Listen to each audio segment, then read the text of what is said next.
नमस्कार दोस्तों। आज मैं एक धार्मिक कथा लेकर के आया हूँ जो भगवान विष्णु और नारद मुनि की कथा है। एक बार की बात है, नारद मुनि को अपनी हरि भक्ति पर बहुत घमंड हो गया था। वह हमेशा सोचता रहता था कि श्री विष्णु का पूरे संसार में सबसे बड़ा भक्त मैं ही हूँ, मेरे सिवा और कोई भक्त नहीं है। अब पता नहीं हरि विष्णु हमारे बारे में क्या समझते हैं। एक दिन सोचते सोचते नारद मुनि विचार किया, क्यों नहीं श्री हरि विष्णु से पूछ लिया जाए, और श्री विष्णु के पास क्षीर सागर में पहुँच गए। श्री विष्णु ने नारद मुनि को आने का प्रयोजन पूछा, पर नारद मुनि मुस्कुराने लगे। भगवान विष्णु ने बोले कि मैं तुम्हारे मन की बात जानता हूँ, पर मैं चाहता हूँ कि वह बात तुम्हारे मुख से सुनूं। तब नारद मुनि ने कहा, प्रभु मैं आपसे यह पूछना चाहता हूँ कि मैं तो आपका हमेशा सदैव नाम का जप करता रहता हूँ, गुणगान करता रहता हूँ। क्या हमसे भी कोई बड़ा भक्त है इस संसार में आपका?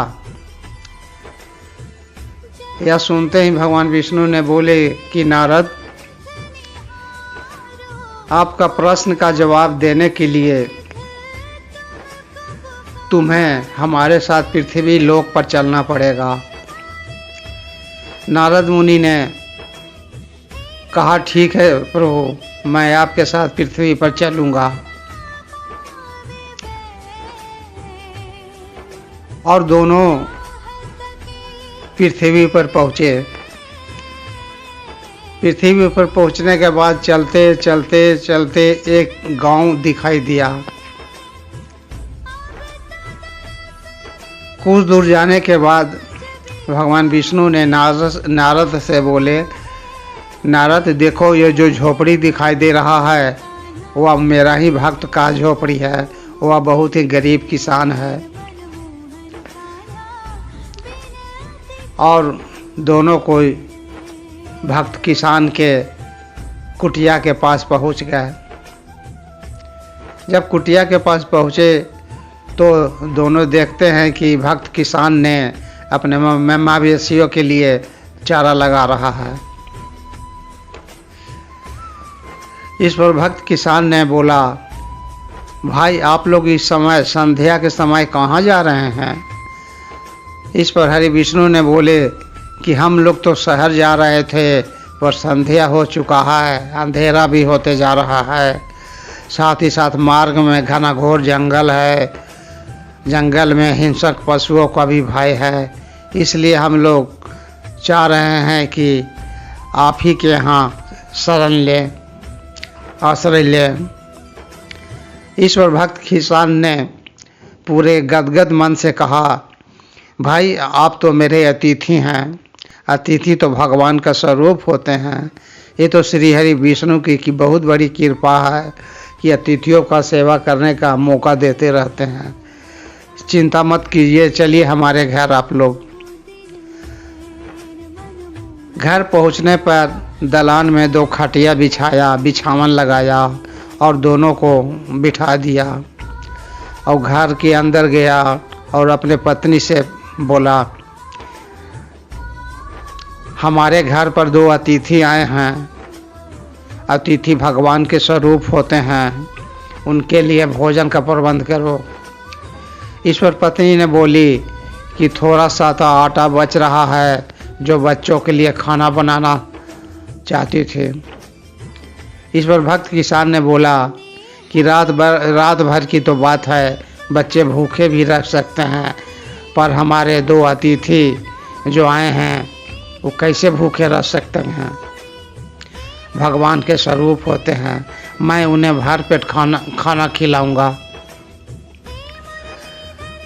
भोजन बनने के बाद भक्त किसान ने भगवान विष्णु को और नारद मुनि को भोजन परोसा।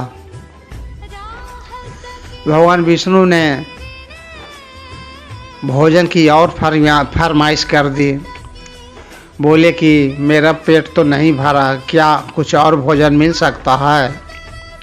भक्त किसान ने घर के अंदर गया, पत्नी से बोला क्या कुछ भोजन बच रहा है? पर पत्नी ने बोली कि अब जो भी कुछ था उसका भोजन बना चुकी हूँ, अब तो कुछ नहीं है, ना आटा है न चावल है। बच्चों के लिए काजी बनाई हूँ। भक्त किसान ने बोला कि काजी लाओ,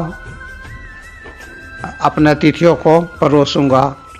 अब जो भी बच्चों के लिए काजी बनाया था वह काजी भी भगवान को यानी अतिथियों को परोस दिया।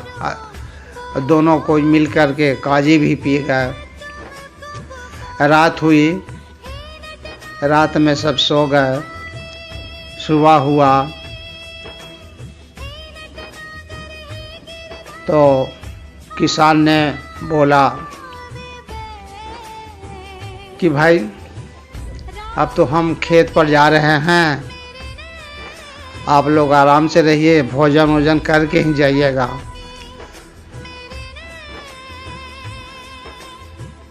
खेत पर जाने से पहले भगवान विष्णु के प्रतिमा के सामने भक्त किसान यह बोल रहा था कि प्रभु आपका कोटि कोटि नमन करता हूँ, जो हम पर इतनी बड़ी कृपा किए हुए हैं, मुझे अतिथियों को सेवा करने के लिए मौका देते रहते हैं, आपका बारंबार नमस्कार करता हूँ। यह बात भगवान विष्णु ने सुन लिया कि भक्त किसान ने उनके मूर्तियों के सामने प्रार्थना कर रहा है।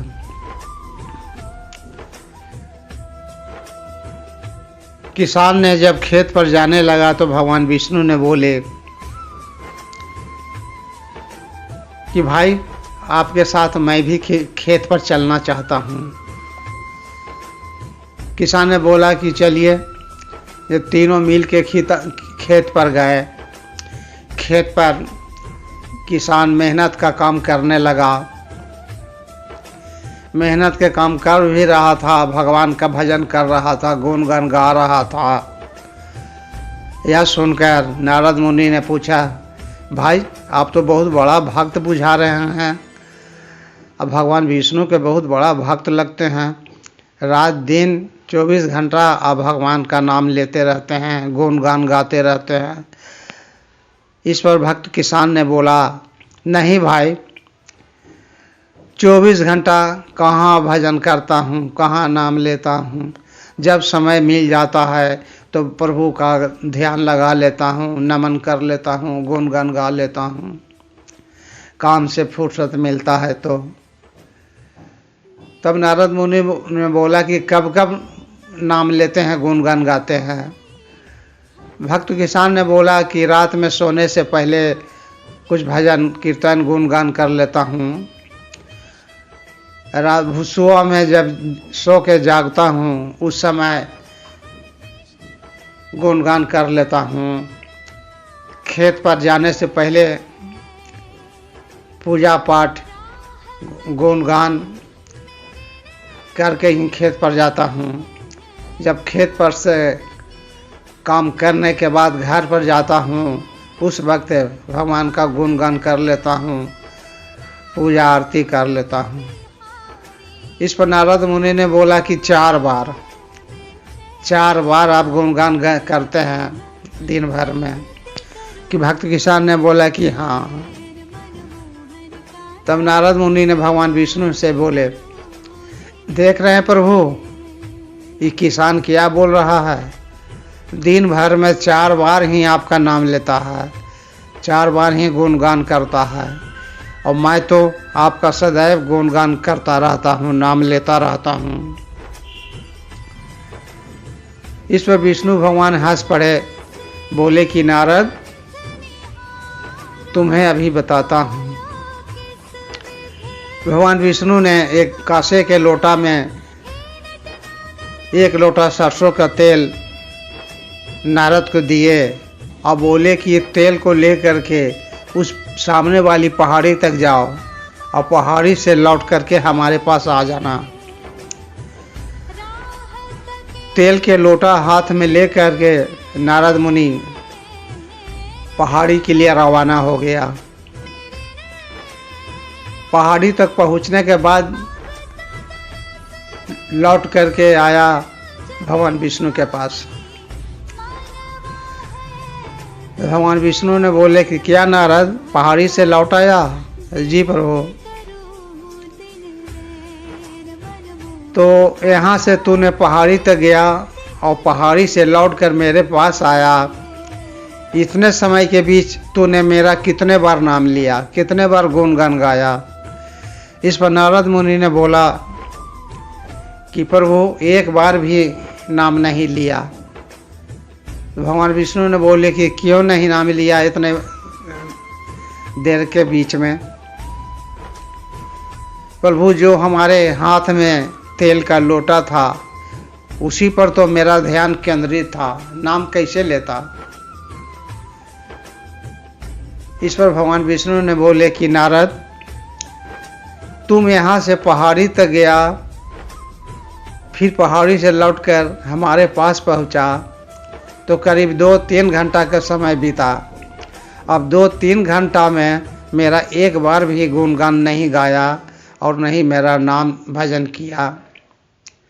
बताओ, अब एक गरीब किसान दिन भर मेहनत करता है, परिश्रम करता है, फिर भी 4 बार मेरा गुणगान कर लेता है, नाम ले लेता है, कीर्तन भजन कर लेता है, तुम तो एक बार भी नहीं लिया। तब नारद मुनि ने कहा, मैं अब समझ गया प्रभु, जो संसार के इस माया जाल के मोह में फंस कर भी आपका 1-2 बार भी नाम ले लेता है, वही सबसे बड़ा भक्त आपका है। और भगवान विष्णु के चरणों में नारद मुनि गिर पड़ा, बोला कि प्रभु मुझे क्षमा करें, मैं समझ नहीं पाया। दोस्तों, भगवान विष्णु ने नारद मुनि को इस तरह घमंड तोड़ा। यदि यह कथा अच्छा लगे तो लाइक करें, शेयर करें, सब्सक्राइब करें। धन्यवाद।